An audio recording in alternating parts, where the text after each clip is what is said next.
Athaillah Sekandari. Hikam ke-259. Bismillahirrahmanirrahim. Rubba umurin ittasa'at amaduhu wa qallat amdaduhu. Rubba umurin, berapa banyak umur, berapa banyak usia, ittasa'at yang luas, amaduhu apa waktu-waktunya umur, wa qallat dan sedikit, amdaduhu manfaat-manfaatnya umur. Wa rubba umurin, dan berapa banyak umur, qalilatun yang sedikit, amaduhu apa waktu-waktunya umur, kasiratun banyak, amdaduhu manfaat-manfaatnya umur.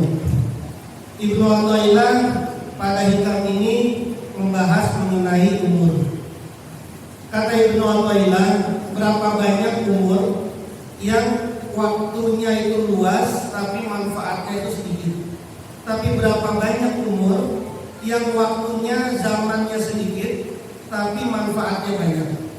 Atau dalam kata yang lain, berapa banyak umur yang umurnya pendek, berapa banyak orang yang umurnya pendek tapi manfaatnya banyak. Berapa banyak juga orang yang umurnya panjang tapi manfaatnya sedikit. Kalau umurnya panjang, manfaatnya panjang, itu memang sudah seperti itu normalnya, mestinya.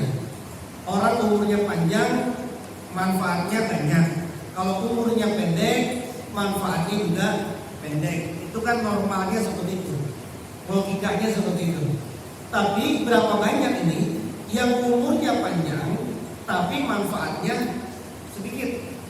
Berapa banyak orang yang umurnya cuma pendek tapi manfaatnya banyak. Misalnya Al-Imam Syafi'i, pendiri dari mazhab Syafi'i, umurnya cuma 53 tahun, sudah meninggal. Cuma 53 tahun umurnya Imam Syafi'i itu, nggak nyampe 60. Kalau kata kita 53 itu masih muda 53 itu. Tapi 53 tahun itu Imam Syafi'i sudah bisa ngasih manfaat sampai detik ini.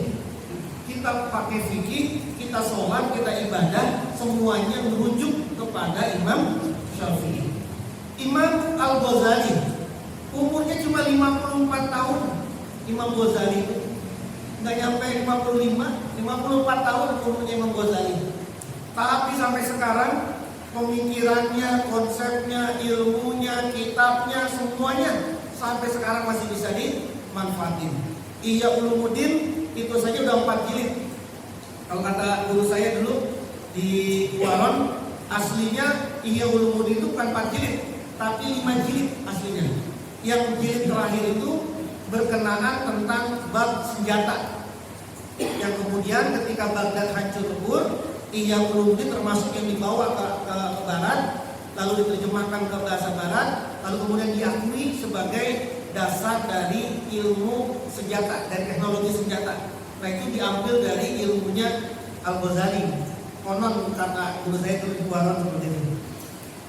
Itu 54 tahun udah ngarang kitab 4 jilid Ihya Ulumuddin. Itu baru Ihya Ulumuddin, belum yang lain-lainnya gitu ya.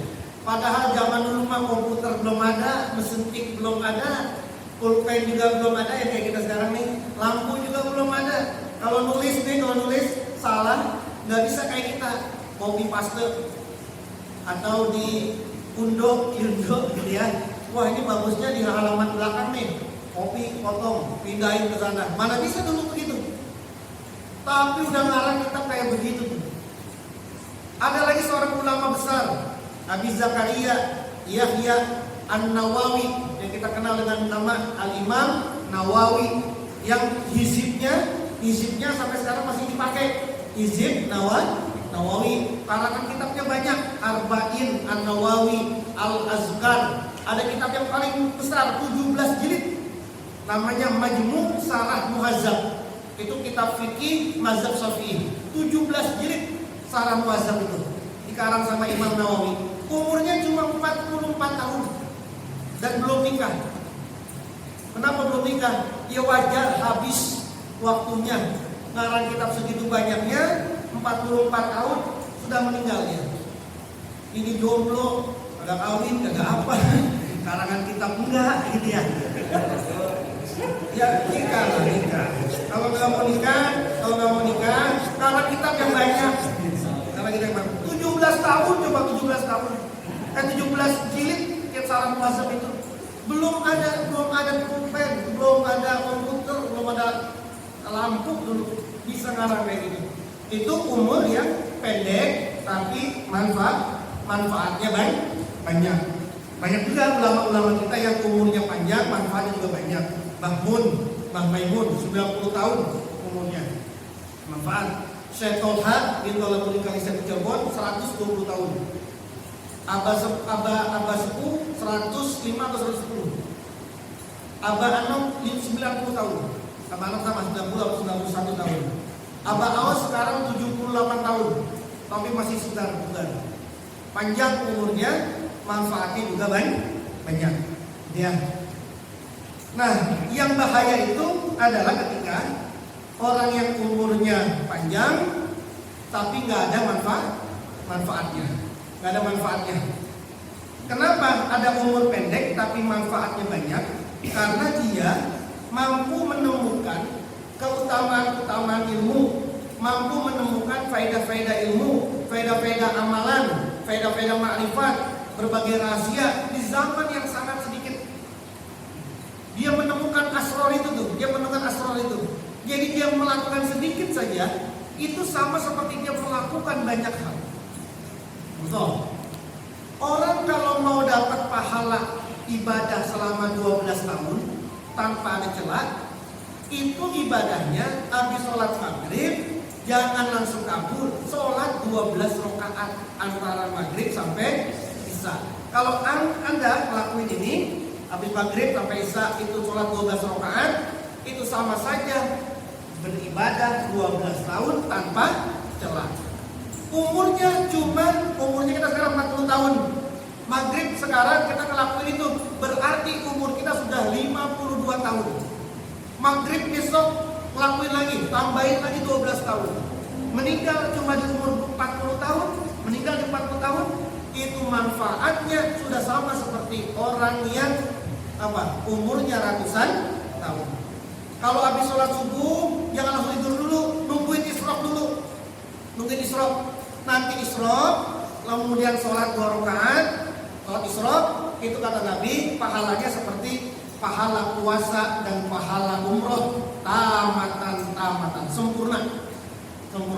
Belum bisa berangkat umroh, belum bisa berangkat haji, sholat isyraq, itu pahalanya sudah seperti pahala haji dan pahala umroh. Itu manfaatnya buat siapa? Manfaatnya buat diri sendiri.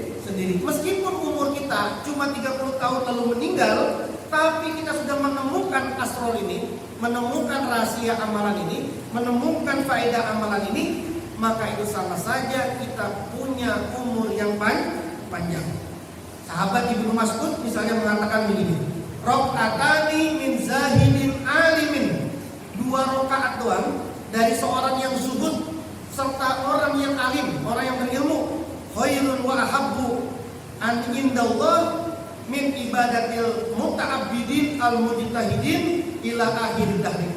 Itu lebih dicintai oleh Allah, lebih disenangi oleh Allah, lebih baik menurut Allah daripada ibadahnya orang-orang yang sungguh-sungguh beribadah yang dia tidak punya ilmu ila akhir dahri, sampai akhir masa.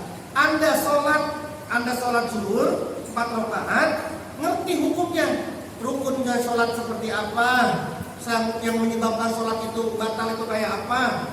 Itu lebih baik Anda sholat itu ketimbang orang yang sholat tapi nggak ngerti hukum. Jadi belajar, saya mau sholat sunnah qobliyah. Apa nih sholat sunnah qobliyah? Bagaimana caranya? Saya wudhu, bagaimana cara wudhu yang benar? Wudhunya kayak apa? Syaratnya kayak apa? Rukunnya kayak apa? Bacaan kayak apa? Wudhunya kita ini ngalahin wudhunya orang yang tiap batal wudhu, tapi tidak punya ilmu. Nah ini apa? Ini orang yang mampu mendapatkan berbagai rahasia keutamaan-keutamaan dalam ibadah. Kata Nabi, fikratu sa'atin khairun min ibadati sab'ina sanah. Berpikir sesaat saja. Berpikir sesaat saja. Tafakur sesaat saja. Itu kata Nabi lebih baik daripada beribadah 70 tahun tanpa ada pikiran. Sholat gak pakai mikir, ibadah gak pakai mikir, ngaji begini gak pakai mikir. Kita ini 1 jam dari jam 9 sampai jam 10 ngaji begini nih, sambil mikir kita nih, sambil mengangan-angan, sambil mikir. Itu sama saja kita sudah 70 tahun ibadah. Umur kita sekarang 40 tahun, tambahin 70, 110 tahun. Malam Sabtu depan ngaji lagi, berpikir lagi kita, tambahin lagi 70 tahun. Nanti umur kita cuma 40 tahun, sudah sama manfaatnya seperti orang yang beribadah selama ratusan tahun. Itu kalau terkait dengan manfaat terhadap diri sendiri. Manfaat terhadap orang juga yang punya karya, punya menghasilkan sesuatu, memberi apa saja, mau apa saja, yang manfaatnya itu bisa dimanfaatkan kepada orang baik, kepada orang punya karya, kira-kira begitu. Bahasanya punya karya, nanti kita meninggal, karya kita masih bisa dimanfaatkan sama orang banyak, meskipun umur kita sudah masih sedikit, tapi itu seperti orang yang umurnya panjang. Jadi jangan sampai umurnya doang yang panjang, nggak ada manfaatnya. Umur sih udah 70 tahun, tapi nggak ada manfaatnya sama sekali. Buat dirinya nggak ada manfaatnya, buat orang lain juga nggak ada manfaatnya. Buat dirinya dia ibadah, nggak semau-maunya ibadah, mau ini, mau ibadah besok seperti ini, ya semau-maunya, nggak ada yang bimbing, nggak ada yang ngarahin, nggak ada yang ngasih tahu tuh ibadah itu kayak apa, yang tepat sasaran itu seperti apa. Nah gitu.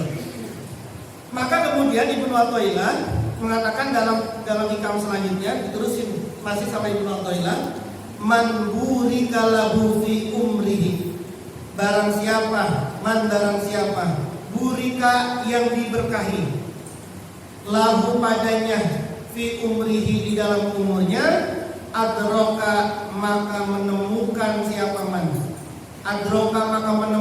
siapa orang tadi, fi yasirin di sedikit minaz zamani dari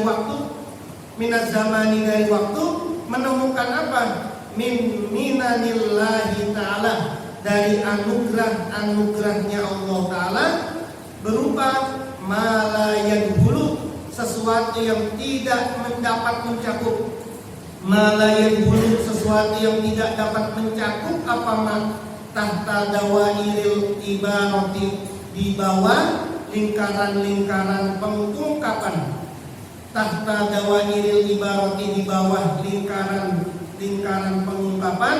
Wala talhaquhu, dan tidak dapat menggambarkan padanya al-isaratu apa isyarat. Al-isaratu apa isyarat. Ibnu Athaillah kemudian mengatakan, orang yang umurnya diberkahi itu kayak apa sih? Orang yang umurnya diberkahi itu bukan orang yang umurnya panjang doang, bukan. Umur panjang itu belum tentu diberkahi.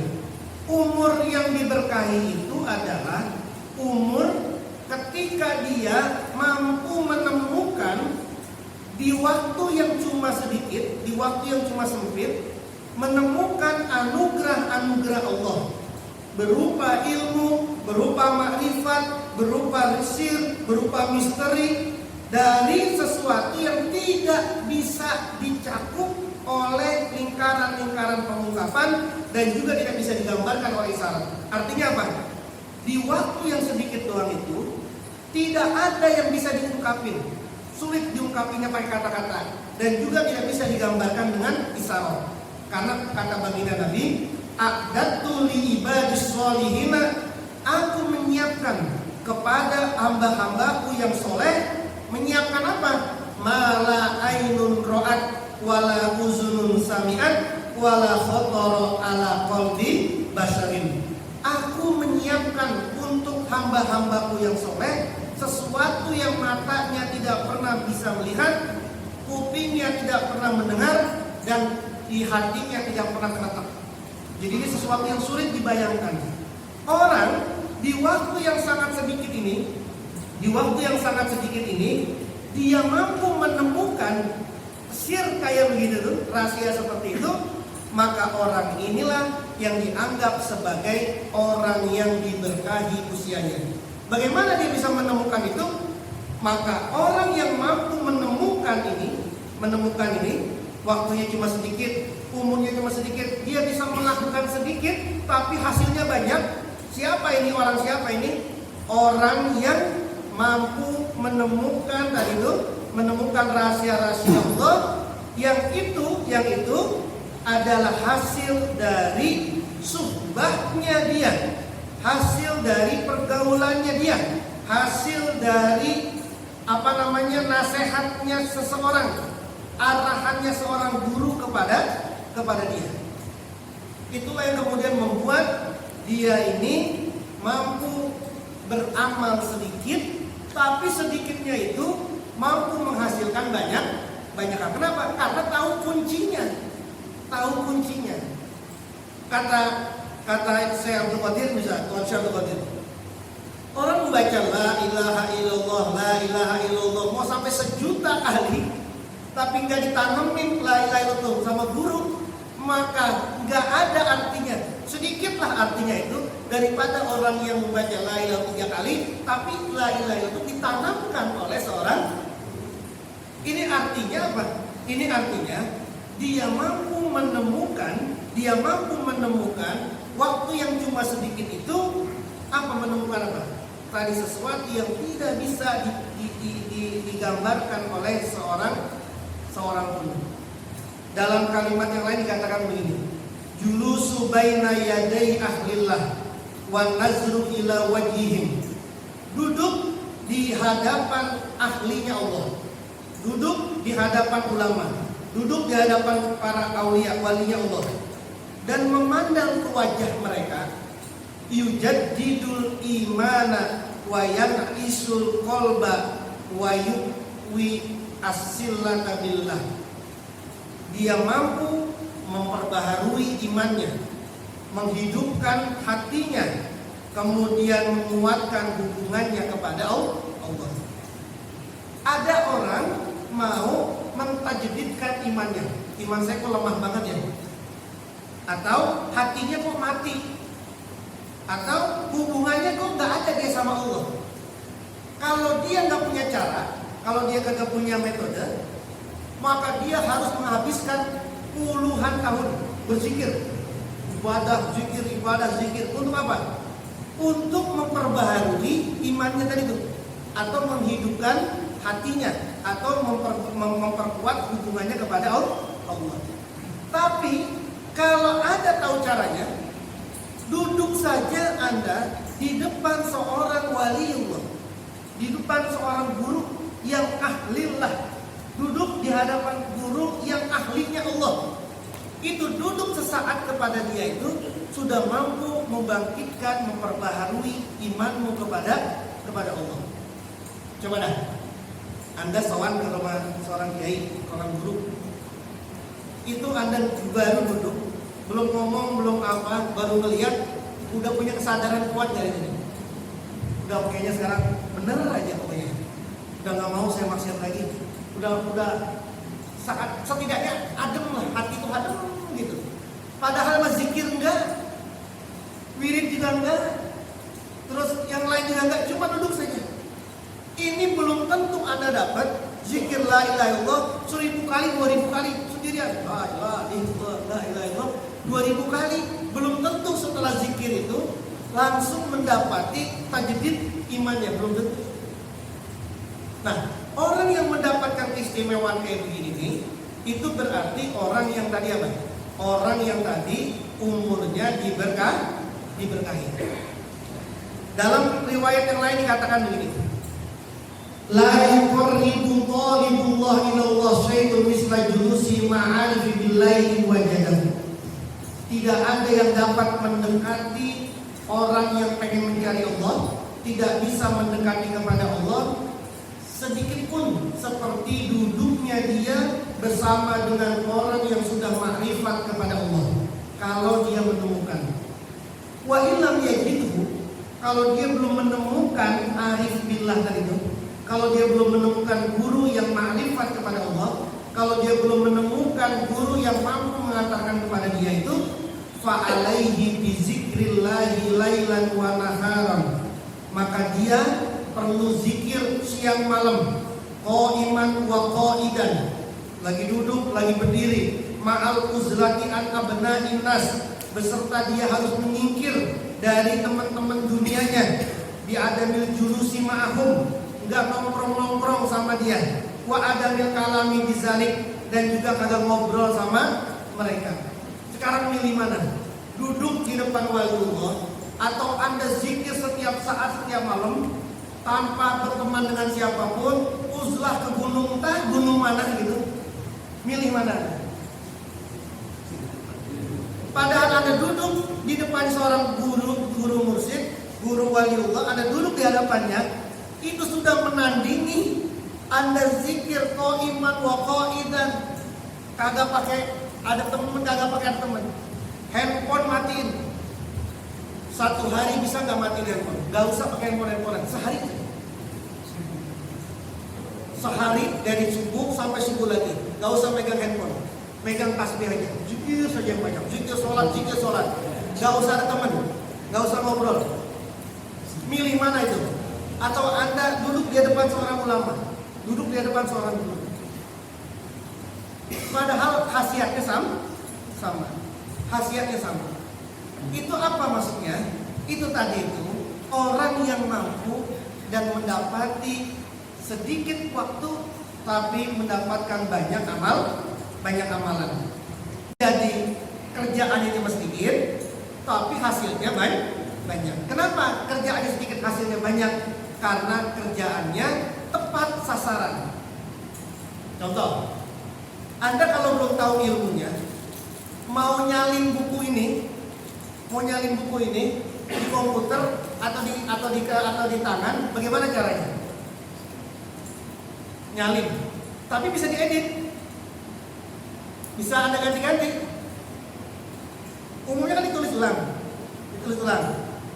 Ternyata kalau Anda tahu, ada teknologinya. Tinggal Anda ambil nih, dipoto, lalu kemudian berubah menjadi Word. Jadi yang ada di sini langsung bisa diketik lagi, diedit. Kalau scan biasa kan gambar tuh nggak bisa diedit. Tapi kalau ini dipoto langsung bisa diedit bisa diedit. Saya tahu ilmu ini ketika lagi kuliah S3 di UIN. Suruh resum segini, bagaimana cara ngeresum segini buku ini? Lalu katanya tenang aja, nih aplikasinya. Tinggal kita foto, masukin, udah tinggal kita potong, kayak jadi sudah. Anda nggak punya ilmunya, butuh berapa lama nih? Tapi udah tahu waktunya, butuh sedikit waktu. Sekarang misalnya, posisi bulan sekarang ada di mana? Barat, timur, selatan, utara. Sekarang nih, kan nggak tahu nih. Keluar lagi mendung kayak begini. Butuh waktu panjang. Tapi karena dikasih tahu sama guru, dah ambil handphonemu, nih ambil buka aplikasi ini, lihat sekarang di sini. Mana posisi bulan? Oh, ada di timur. Oh, berarti bulan ada di sana sekarang. Cepat, meski dengan waktu yang sangat cepat. Tahunya dari mana ini tahunya? Dari ini tahu ini. Kalau nggak ada bimbingan dari guru, tahunya dari mana ini? Ini kan semua pasti butuh bimbingan. Yang kerjaannya itu pendek, tapi hasilnya banyak. Nggak bisa ini kalau tanpa bimbingan guru. Mau bidang apa saja, Anda lagi masak, Anda lagi bekerja apa, Anda lagi ngerjain apa saja, kalau tidak diajarin sama ahlinya, maka Anda sulit mendapatkan shortcut, jalan pintas, sulit itu. Maka harus mendapatkan seorang guru. Sama seperti tadi, kita pengen semuanya inna lillahi wa inna ilaihi raji'un. Semua kita pengen kembali kepada Allah. Tapi Tapi jalan yang paling cepat, yang tidak menghabiskan banyak energi, tapi langsung dapat, cepat nyampainya, itu kayak apa jalannya? Harus diajarin, dibimbing, diarahin sama orang yang kita yakinin sudah sampai ke sana. Kita ini belum tahu Kampung Bulak itu di mana. Lalu kemudian pilihannya sekarang cuma kasih syarat Kampung Bulak itu ngelewatin Lebak Bulus, terus nanti ada Pondok Cabe, ada lapangan terbang, terus saja ngandelin itu, atau 2 ngandelin GPS, atau 3 ngandelin orang Kampung Bulak. Nggak usah jarak kasih. Mana yang paling cepat? Yang paling cepat dan yang nggak mungkin nyasarnya mana? Saya tadi siang ke Angkasa Pura sama Sandi, di map udah nyampe, mapnya selesai, Anda sudah sampai. Mana? Nggak ada, mana tempatnya? Udah sampai tempatnya, nggak ada tempatnya. Gitu ya, nggak ada tempatnya. Pakai GPS tuh, pakai Syekh Google. Kemudian itu kan makanya kemudian harus dihantarkan. Sahabat juga begitu dulu. Sahabat bertanya kepada Nabi, ya Nabi, amalan apa buat saya yang paling afdol? Oh, kamu amalannya adalah sholat. Datang lagi, ya Nabi, amalan saya apa nih? Oh, kamu jihad. Oh, amalan saya, amalan yang paling baik itu apa Nabi? Ngurusin orang tua. Nabi, amalan saya apa? Kamu gak bisa apa? Udah kamu cintai aku saja. Semua orang datang kepada Nabi, nanya amalan yang paling afdol mana? Nabi jawabnya gak satu. Entah ditanya Nabi jawabnya jihad yang paling afdol. Nanti Nabi jawabnya ngurusin keluarga, ngurusin orang tua yang paling afdol. Nanti Nabi jelasinnya yang lain-lain. Kenapa? Karena Nabi milih ini orang kayak apa. Maka kemudian dipilihin. Oh, ini kamu yang paling afdol amalannya adalah ini. Nabi saya nggak bisa apa-apa. Saya cuma bisa sholat yang fardu doang, puasa yang fardu doang. Apakah cukup saya Nabi? Dah cukup, kamu begitu saja. Itu kan Nabi ngomong kepada orang itu. Lalu kemudian Anda pakai ini, mentah-mentah. Oh, kalau gitu nggak usah sunah-sunahan saya, nggak usah sunah-sunahan, nggak usah juga puasa muti, pati geni, Senin, Selasa, Rabu, Kamis, 40 hari nggak usah. Cukup hadisnya ini mah, yang fardu saja, yang sunnah saja dipakainya. Sudah dipakai seperti itu. Nggak nyampe. Kan hadisnya ada, Nabi ngomongnya sama siapa? Siapa sahabatnya itu? Makanya kalau anda baca hadis, maka seakan-akan itu kontradiktif ya hadis Nabi. Nabi kadang bilang yang paling afdol ini, tapi kok ngomong yang lain paling afdolnya ini. Kalau anda baca bab qiraatul Quran, bab tentang membaca Quran, maka anda pasti akan menyangka bahwa tidak ada amalan yang paling baik kecuali membaca Quran. Kalau anda membaca bab tentang bagus sodakoh, pasti anda mengatakan tidak ada lagi amalan yang paling afdol selain sodakoh. Kalau anda baca bab tentang birrul walidain, pasti anda akan mengatakan tidak ada amalan yang paling baik kecuali ngurusin orang tua. Kenapa bisa begitu? Karena Nabi tadi itu, Nabi ngajarinnya kepada sahabat beda-beda. Nah sekarang kita ini nggak ada Nabi, kita ini jauh sama Nabi. Maka kemudian kita siapa yang milihin ini? Yang milihin siapa? Yang milihin ya guru. Yang milihin kita guru. Kata guru, kalau habis sholat zikirnya ini, kalau lagi urusan ini zikirnya ini. Ini macam-macam. Ya kalau memang mau ikut seperti itu, pakai yang ini, pakai yang urusan guru. Jangan main ngambil umum. Maka menurut saya, mohon maaf banget, menurut saya ini mohon maaf banget. Orang habis sholat zikir umum tuh, Astagfirullahaladzim, la ilaha illallah wa syarikalah, Allahumma antas salam, subuh subhanallah 33 sama segala macam tuh, dia wirid itu tanpa dia tahu kenapa dia wirid kayak begitu. Siapa yang ngajarin itu? Siapa yang ngejazain itu? Kenapa wiridnya kayak gitu? Tanpa dia tahu itu, dibandingin sama orang habis sholat cuma baca la ilaha illallah 3 kali, tapi ini dibacanya karena dia ditalkin sama guru, sama saya mursyid, itu lebih afdol, lebih utama, lebih nyampe 3 ini. Kenapa? Sebab yang 3 mah ikut, gitu loh. Yang 3 mah ikut, yang banyak ini, ya nanti kalau lagi maghrib panjang tuh. La ilaha illallah wa syarikalah, Allahumma antas salam, bahkan Allahumma ajirna minan nar, Fatihah lagi terus. Nanti kalau Isya, Assalamualaikum, Al-Fatihah. langsung Pak. Apalagi kalau habis ngaji, cepet banget udah zikirnya. Subuh lama, zuhur pendek, asar kan begitu ya. Kalau di sini begitu, kalau di sini di dalam atau kalau tempat Anda, ya kan? Nanti habis isya pendek, tapi kalau ngaji pendek banget sudah kelamaan. Paling pol Allah mata salam, langsung kemudian doa. Wirid kayak begini tanpa tanda, tanpa ada yang bimbing, tanpa ada yang ngarahin, tanpa ada yang ngejazain, tanpa ada yang nyuruh, itu lebih baik 3 kali, tapi ada yang membawa, ada yang membawa. Apa itu maksudnya? Ketepatan kita dalam beribadah. Kan ada hadisnya, ini juga ada hadisnya, semua juga ada hadisnya. Tapi hadis yang kita pakai ini dari mana? Nabi dulu nyuruhnya kepada sahabat aja beda-beda. Sahabat nyuruh kepada tabiin beda-beda. Yang tabiin tahu siapa nih yang mau dikasih ini siapa, dipakai. Tabiin memakai amalannya sesuai dengan anjurannya sahabat. Sahabat memakai amalannya sesuai dengan anjurannya Rasul. Kita yang ada di sini jauh nih sama Rasul. Jauh sama Rasul. Kalau dibilang hadisnya, lah kan subhanallah ada hadisnya. Iya, ada hadisnya. Ada hadisnya. Ini juga ada hadisnya. Tapi mau milih yang mana?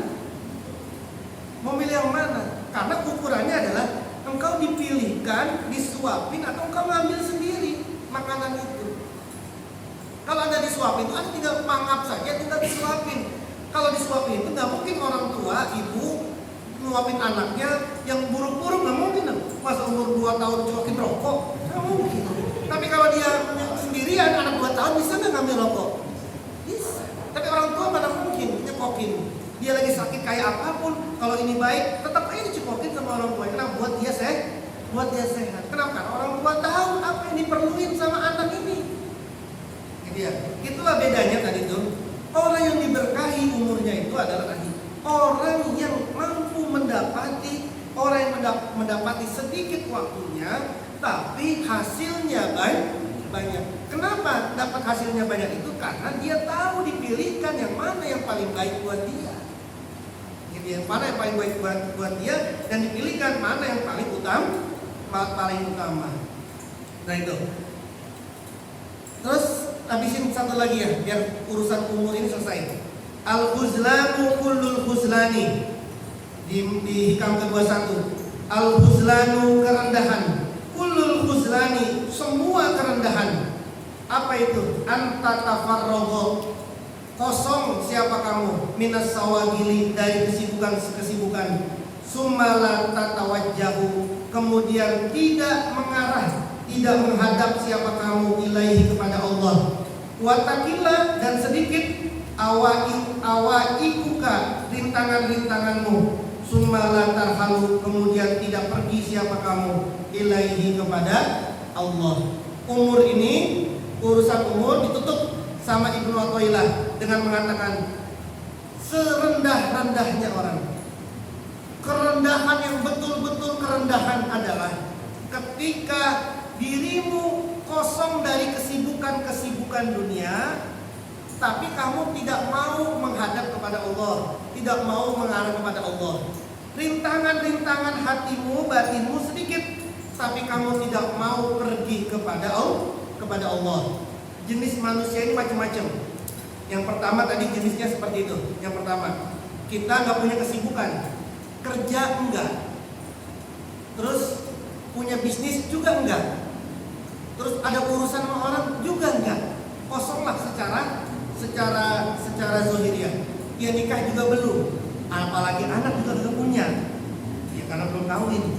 Terus nggak ada urusan, nggak ada kesibukan secara jasa dia.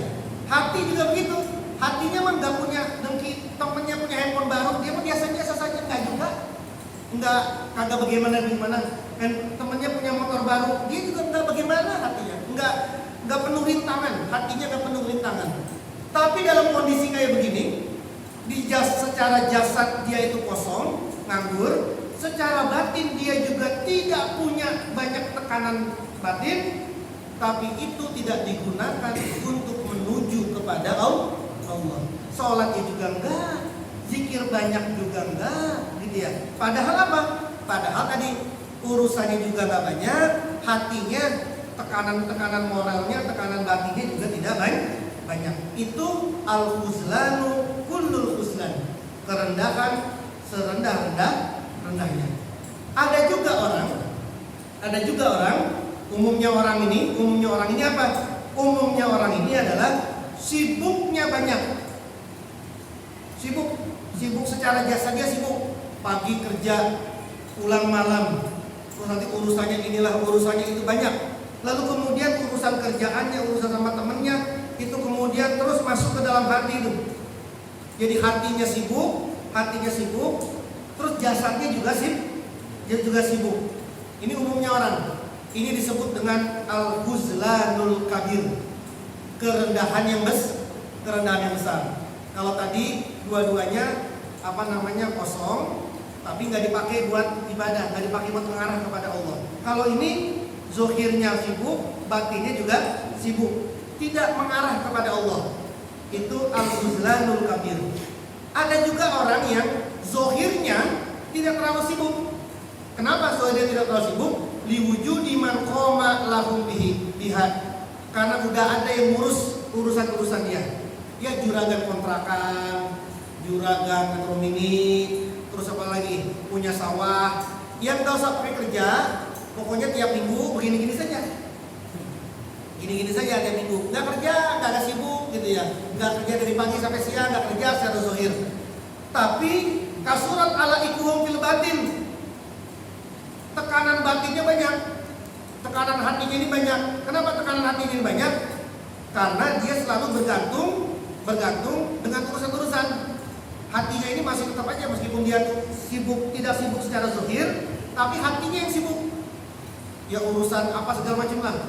Ada saingan dia punya armada baru, langsung hatinya langsung bergejolak, gitu ya. Temennya megang handphone baru, langsung hatinya bergejolak. Temennya tetangga kontrakannya bikin baru, langsung bikin bergejolak. Padahal dia nggak kerja nggak apa, tinggal begini saja. Nggak sibuk zohirnya, yang sibuk batinnya, gitu ya. Yang sibuk batinnya. Ini disebut dengan mubrokuna fit tadbir wal ikhtiyar. Inilah yang disebut dengan orang-orang yang ditenggelamkan di dalam pengaturan dan ikhtiar. Ini orang-orang disebut dengan seperti itu. Jadi yang paling bagus, dan disinilah nih, makanya hikam itu sulit. Mengerti hikam itu sulit memang kalau kita ini nggak masuk ke dunia toreko ini. Lalu bagaimana caranya? Jasadnya sibuk, hatinya juga tetap sibuk, tapi tetap hatinya dan jasadnya tetap ngarah kepada Allah. Lagi kerja di kantor, di depan komputer, tetap zikir. Lagi ketemu klien, tetap zikir. Lagi jalan kemana, tetap zikir. Bagaimana caranya ini? Bagaimana caranya? Dimanapun, kapanpun, lagi apapun, tetap saja kita tawajuh kepada Allah. Bagaimana caranya? Ini yang disebut dengan talqinuz zikr. Ditalkinkan ininya. Di depan komputer kita begini, di depan lagi ngelayanin klien, terus begini. Sibuk jasad kita, tapi terus kita mengarah kepada Allah. Hati kita mungkin sedang galau, ini urusan begini, tapi terus hati kita ini terus saja beradu nih, berperang antara hati kita ini kepada dunia, tapi hati kita ini terus zikir, terus begini. Inilah orang yang semulia-mulianya orang. Apa? Orang yang ketika dia sibuk, zahirnya sibuk, tapi tetap dia mengarah tawajuh kepada Allah. Kalau orang nganggur, gak punya kerjaan apa-apa, gak punya kesibukan hati apa-apa, ibadahnya banyak, ya biasa itu mah. Mestinya begitu, kebangetan gitu ya. Tapi ini orang yang sibuk kerja terus setiap hari, tapi terus hatinya sibuk juga kepada Allah. Itulah yang disebut dengan orang yang beruntung seberuntung-beruntungnya orang. Nah, inilah yang katakan oleh Ibnu Athaillah berkenaan tentang umur kita. Dan mudah-mudahan kita ini sudah dapat, meskipun lagi apapun, lagi bagaimanapun, lagi kesibukan apapun isi kita, tapi hati kita terus ta'aluk kepada Allah Subhanahu wa ta'ala. Amin ya rabbal alamin. Wallahu a'lam bishawab. Teman-teman semua, pertemuan yang akan datang ini udah habis, ini tinggal tiga hikam lagi. Hikam 262, hikam 263, hikam 264. Ini satu tema. Temanya tentang berpikir. Jadi pertemuan yang akan datang, 3 hikam ini kita stop dulu. Kita hentikan dulu. Kita akan lanjutin ke pembahasan Ibnu Athaillah tentang korespondensinya dia kepada murid-muridnya. Ibnu Athaillah juga nanti bukunya insya Allah akan disampaikan nanti di sini, gitu ya. Sambil nunggu saya bagaimana caranya biar bisa saya ini bisa hajat, pengennya ngatamin ini di tempat khusus lah. Pengen ngebaca hikam ini nanti di tempat khusus. Pengennya sih nanti di makomnya Imam Ibnu Athaillah. Terakhir saya tanya sama teman-teman di travel, apa bisa? Bisa. Tapi di Mesir 7 hari karantinanya. Kalau di Arab, di Saudi 3 hari. 3 hari karantina. Mau berangkat karantina, nyampe di Saudi di karantina 3 hari, pulang di karantina. Ke Mesir itu 7 hari. Jadi lagi hitung-hitung ini bagaimana nih caranya. Saya kalau nanti saya pengen ada momen khusus lah. Ada momen khusus kita akan baca kitab hikam, menghantamkan kitab hikam ini di tempat yang khusus atau di momen yang khusus. Jadi nanti minggu selanjutnya, pertemuan selanjutnya kita hentikan dulu ini. Kita stop dulu hikam. Nanti ada kitab baru yang juga karangan Imam Ibnu Athaillah. Sampai nanti pada waktunya kita akan menghantamkan kitab hikam Ibnu Athaillah. Mudah-mudahan Allah berkahi semuanya. Allah mudah segalanya. Al-Fatihah. A'udzubillahi minasyaitonir rajim. Bismillahirrahmanirrahim. Alhamdulillahirabbil alamin arrahmanir rahim maliki yaumiddin. Iyyaka na'budu wa iyyaka nasta'in ihdinas siratal mustaqim. Siratal ladzina an'amta 'alaihim ghairil maghdubi 'alaihim waladdallin. Wa'fana ya karim waghfir lana ya rahim. Allahumma shalli 'ala sayyidina Muhammad wa 'ala ali sayyidina Muhammad. Allahumma inna nas'aluka bima qara'na wa sami'na wa faqdhu ila hajatina. Allahumma ij'alna min awladina wa nabiyina min ahli ilmi wa min ahli khair. Wa la taj'al ayyamina bi syai'in min ahli al-jahl hatta rabbana hab lana min azwajina wa dzurriyyatina qurrata a'yun waj'alna lil muttaqina imama. Rabbana atina fid dunya hasanah wa fil akhirati hasanah wa qina